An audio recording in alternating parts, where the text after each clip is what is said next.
দলের সভাপতি আশরাফুল, আমিনবাজার ইউনিয়ন যুবদলের আহ্বায়ক রাজীব, সভাপতি ছাত্র দলের সভাপতি সৌরভ সহ যে সকল নেতৃবৃন্দ এখানে আছে সকলের নামে এবং আস্তে আস্তে বলবো আমাকে সম্মানিত হবেন।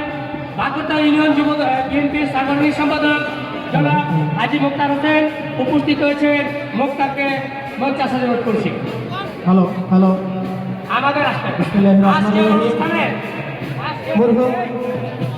আজকের অনুষ্ঠানে প্রধান সমন্বয়কারী আমাদের সাভার উপজেলার সাবেক চেয়ারম্যান, আমিনবাজার ইউনিয়ন থেকে নির্বাচিত 3বারের চেয়ারম্যান সংগ্রামী জনতা জনাব আলহাজ মোহাম্মদ আব্দুল কবির ভাইয়ের ছোট ছেলে, আজকের অনুষ্ঠানের সার্বিক ব্যবস্থাপক জনাব আলহাজ জনাব আজহারুল ইসলাম নবী আমাদের মাঝে উপস্থিত হচ্ছে।